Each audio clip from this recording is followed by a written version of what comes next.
Завещание Зеленского: Польша отгораживается от РФ, европейцам советуют запастись едой на 72 часа. Обо всем этом расскажу подробнее в эфире Нехта. Самые важные и интересные новости. Кризис на границе Польши и Беларуси. Почему нельзя выезжать? Украина готовится к выборам. Что на это указывает? Будут выборы. Сейчас все остановится и будут выборы.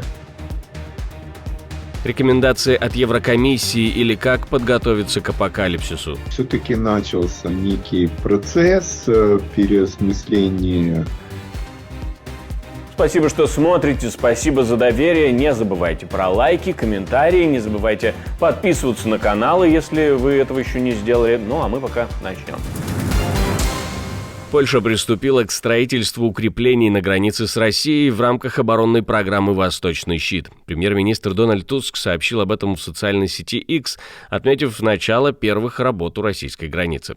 В мае Туск объявлял о планах выделить 2,3 миллиарда евро на усиление безопасности на границах с Россией и Белоруссией.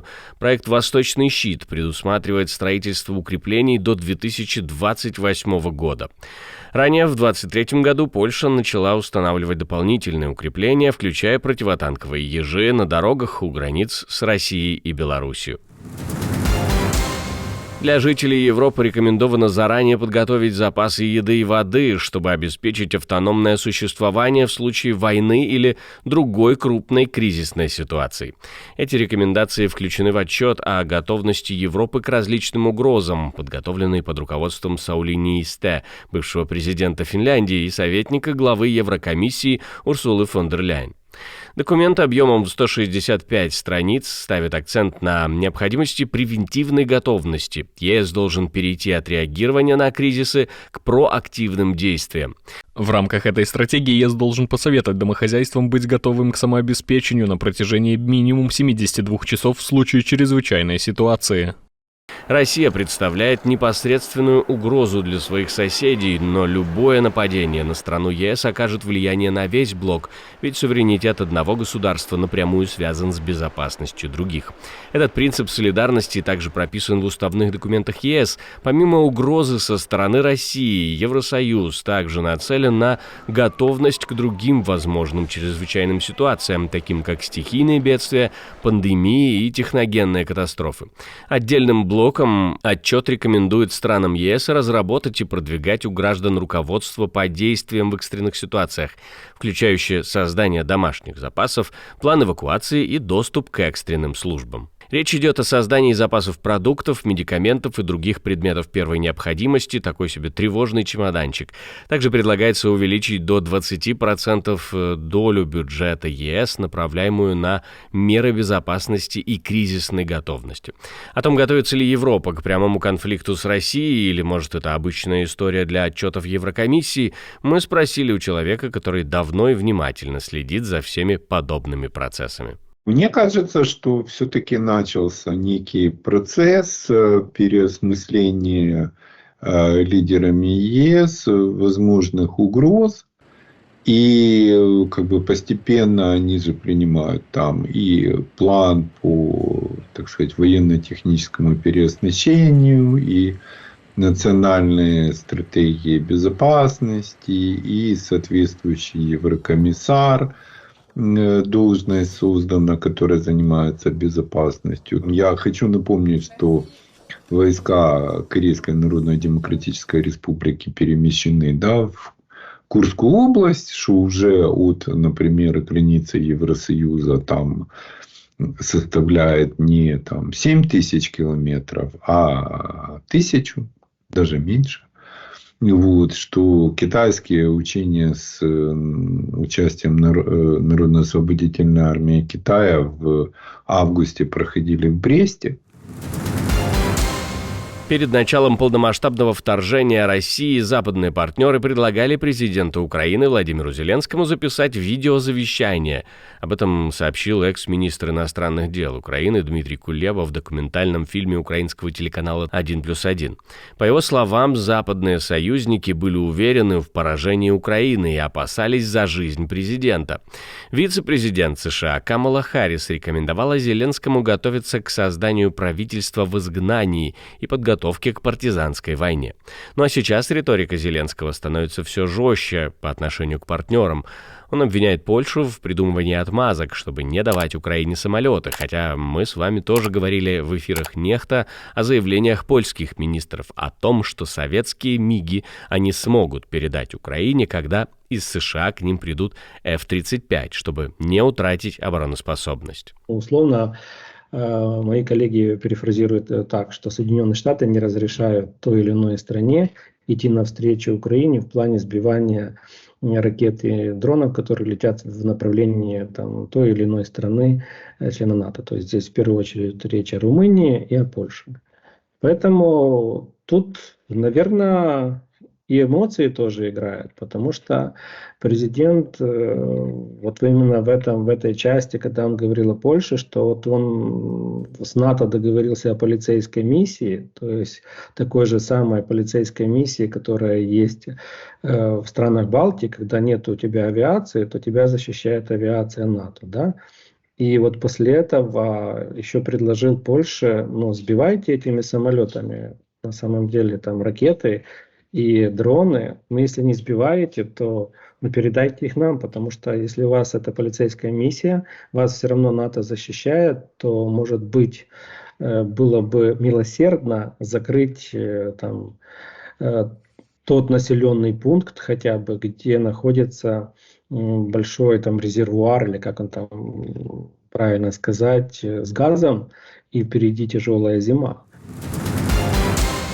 Лавров впервые с начала войны посетит Евросоюз. Спикер МИД РФ Мария Захарова заявила, что глава ведомства приедет 5-6 декабря на Мальту для участия во встрече министров иностранных дел стран ОБСЕ.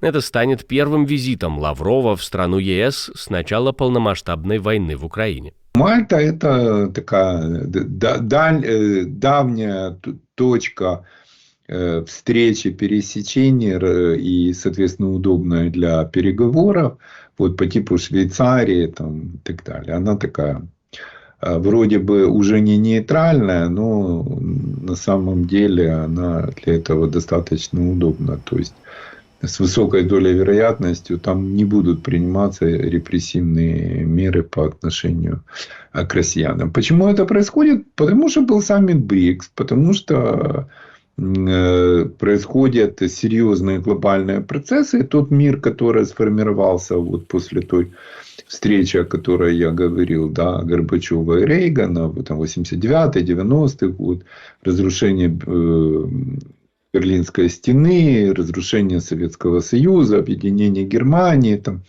расширение НАТО и так далее. Вот этот весь тренд, который был, так сказать, развивался 89-2005 год активно, он на сегодняшний день, очевидно, закончился. И сейчас формируется какой-то новый тренд. В Украине измеряли доверие. Среди национальных лидеров наибольшее доверие в обществе сейчас демонстрируют фигуры, связанные с военной сферой.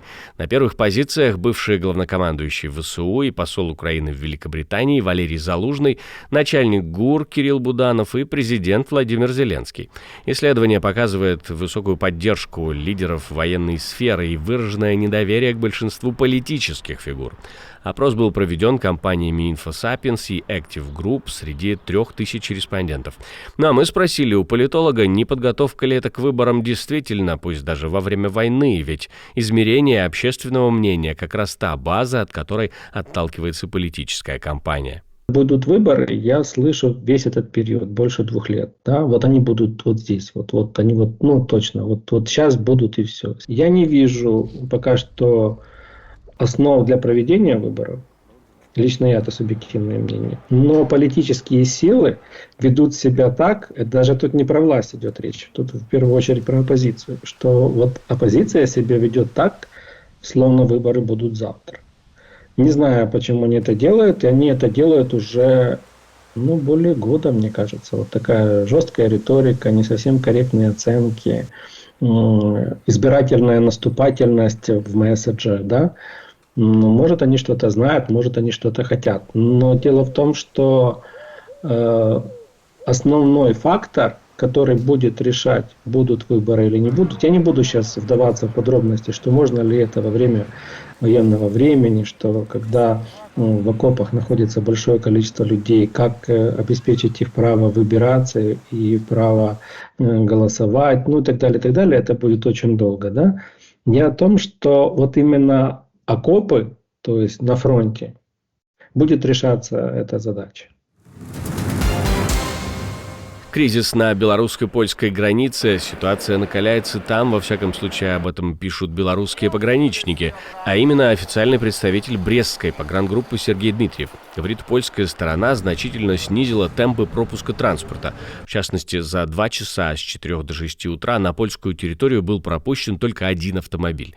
Подобным образом ситуация обстоит и на других пунктах пропуска. Максимум пропускается через них половина всего потока, и причин этому пока установить не удалось. Но мы прекрасно знаем глобальную причину накала страстей на границе Беларуси и Польши. Мы даже собрали всю важную информацию об этом в одном фильме, который можно посмотреть на канале Нехта. О том, что граница может скоро исчезнуть, и об этом знают и власти, и граждане стран, но кто успеет к этому подготовиться, а кто нет, об этом смотрите в нашем фильме.